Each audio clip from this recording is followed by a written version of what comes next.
Assalamualaikum warahmatullahi wabarakatuh. Yang terhormat dosen pengampu Ibu Eva Juliana Ritonga MPD selaku mata kuliah Psikologi Pendidikan. Perkenalkan, nama saya Septi Handayani, mahasiswa program studi PGMI dari PGMI 7 atau Pendidikan Guru Madrasah Ibtidaiyah.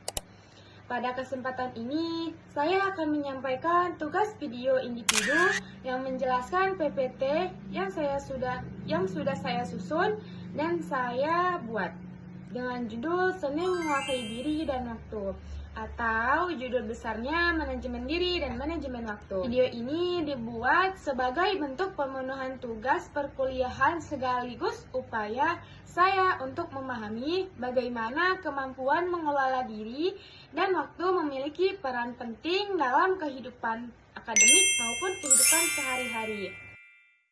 Di sini saya akan menjelaskan slide yang pertama, yaitu apa seni menguasai diri dan waktu. Yaitu seni menguasai diri dan waktu adalah kemampuan untuk mengendalikan diri agar tidak mudah terbawa emosi dan mampu fokus pada hal yang penting. Menguasai diri berarti kita bisa bersikap tenang, terus disiplin, dan bertanggung jawab. Sedangkan menguasai waktu berarti kita mampu mengatur jadwal, menentukan prioritas kita, dan menggunakan waktu dengan sebaik mungkin. Menguasai diri dan waktu ini, kita bisa menjalani aktivitas sehari-hari dengan lebih teratur, produktif, dan mencapai tujuan dengan lebih baik. Selanjutnya kita masuk ke slide 2, yaitu memahami manajemen diri. Yaitu manajemen diri ini adalah kemampuan metakognitif untuk mengatur pikiran, emosi, dan perilaku demi mencapai tujuan akademik. Di sini terdapat ada 3 poin. 3 poin yang pertama itu kesadaran diri. Nah, kesadaran diri ini apa sih? Yaitu mengenal kekuatan. Nah, mengenal kekuatan dan kelemahan kognitif secara mendalam.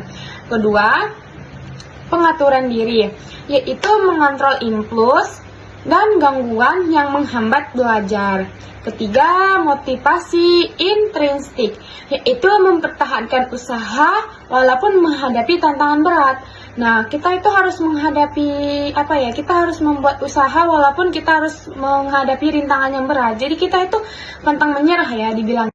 Kita masuk ke slide 3, pembahasan kita yaitu manajemen waktu atau aset strategis. Ini adalah manajemen waktu sebagai aset strategis adalah kemampuan mengatur waktu secara efektif karena waktu merupakan sumber daya yang sangat berharga dan tidak bisa diulang. Nah, waktu itu kan nggak bisa diulang kan teman-teman, jadi kita gunakan waktu itu dengan sebaik mungkin karena kan sangat berharga waktu itu. Dengan manajemen waktu yang baik, kita dapat menentukan prioritas menyelesaikan tugas tepat waktu dan meningkatkan produktivitas. Nah, selanjutnya itu proses kognitif yang kompleks, yaitu ada 3, analisis tugas yang mendalam, penetapan prioritas strategis, minimalisasi prokrastinasi. Selanjutnya masuk ke slide 4, yaitu fondasi psikologi pendidikan. Apa sih fondasi psikologi pendidikan? Nah, sini saya jelaskan, yaitu fondasi psikologi pendidikan adalah dasar ilmu. Nah, dasar ilmu yang mempelajari bagaimana peserta didik belajar, berpikir, terus dan berkembang. Psikologi pendidikan ini membantu guru dan siswa memahami perbedaan kemampuan. Nah, kan berbeda-beda kan antara guru dan mahasiswa itu kan pasti kemampuannya itu berbeda-beda. Jadi kita harus memahami perbedaan kemampuan, terus minatnya, terus emosi, serta cara belajarnya. Itu cara belajar yang efektif gitu. Selanjutnya, dengan memahami fondasi psikologi pendidikan, proses pembelajaran dapat dirancang lebih tepat, nyaman, dan sesuai dengan kebutuhan peserta didik. Ilmu yang mengkaji proses pembelajaran dan faktor psikologis yang memengaruhi efektivitas pendidikan. Nah, Ini ada dua. Pertama, metakognisi, yaitu kesadaran atas proses berpikir sendiri untuk merancang strategi. Nah, kita harus berpikir gimana supaya apa yang kita buat nanti lebih bagus gitu. Kayak harus ada strateginya dulu. Kedua, self efficacy, yaitu keyakinan akan kemampuan diri dalam mengelola sumber daya. Nah, kita harus berpikir dulu bagaimana kita bisa mengelolanya dengan baik, dengan bagus, dan bekerja dengan lancar gitu. Nah, selanjutnya kita masuk ke slide kelima, yaitu teori regulasi diri atau self-regulation. Nah, di sini itu proses yang aktif mengubah pikiran, perilaku, untuk mencapai tujuan. Nah, kita harus mencapai tujuan itu gimana? Berdasarkan teori sosial kognitif Alban pada yang sebelum-sebelumnya itu menurut beliau gitu. Terus yang selanjutnya regulasi diri, itu terbagi 4. Yang pertama, proses aktif mengubah pikiran dan perilaku. Kita harus mengubah pikiran dan perilaku kita, jangan menetap itu saja, jadi harus kita ubah. Kedua, faktor pribadi, kognisi dan afeksi memengaruhi tujuan. Ketiga, lingkungan. Nah, konsekuensi sosial dan kondisi konseptual. Keempat, perilaku. Tindakan terukur sebagai respon regulasi.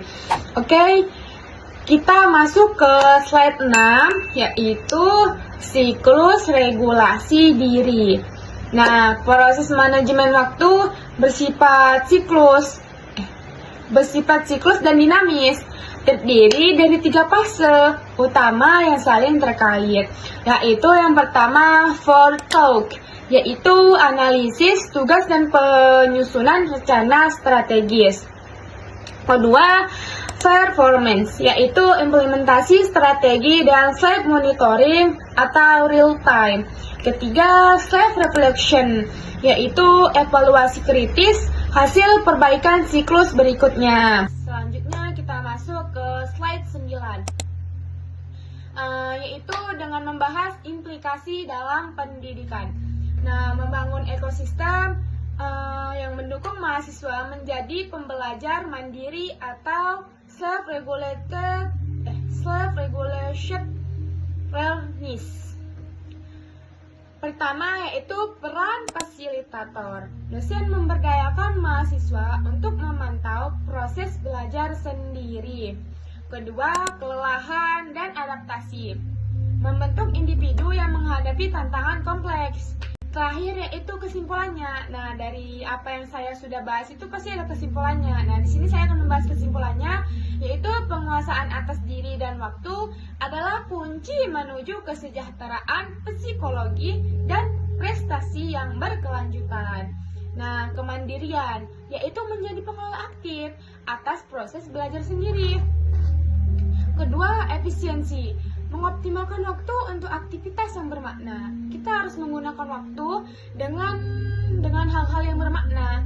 Jadi jangan membuang-buang waktu kita selama kita udah gimana ya teman-teman. Jadi kita harus memaksimalkan waktu itu dengan waktu yang bermakna gitulah, seperti hal-hal yang bermakna. Ketiga, resiliensi, yaitu siap menghadapi distraksi dan stres akademik. Jadi kalau kita menggunakan apa-apa itu kita harus menggunakan dengan diri kita yang tenang. Terus fokus pada hal utama yang mau kita buat. Jadi jangan stres dulu, jangan banyak pikiran. Jadi pikiran kita itu harus kosong, terus pikiran kita harus tenang. Apa yang mau kita buat itu kita harus kuat mental juga. Mau di depan umum, mau di depan kamera, maupun di depan orang-orang besar. Jadi kita harus mulai dari sekarang. Kapan lagi coba kalau kita mulai dari sekarang, kalau kita membuang-buang waktu. Jadi apa gunanya gitu loh, waktu kita buat dengan sebaik mungkin tapi percuma. Jadi kita harus menggunakan waktu dengan semaksimal mungkin dan yang bermakna. Mulai kelola dirimu dari sekarang. Oke, selanjutnya saya sudah siap membahas PPT yang saya sudah bahas dengan menguasai diri dan waktu atau manajemen diri dan waktu. Demikian pemaparan singkat mengenai seni menguasai diri dan waktu atau manajemen diri dan waktu. Dari pembahasan ini kita dapat memahami bahwa kemampuan mengelola diri dan waktu bukan hanya tentang membuat jadwal. Nah, tetapi juga tentang kesadaran diri, pengendalian emosi, serta kemampuan menentukan prioritas secara bijak. Terus, maka waktu pun dapat kita manfaatkan dengan lebih bermakna. Dalam hal apapun itu, saya menyadari bahwa penyampaian dalam video ini masih memiliki keterbatasan. Oleh karena itu, saya sangat mengharapkan kritik dan saran dari dosen pengampu Ibu Eva Juliana Ritonga MPD dalam menyimak video ini.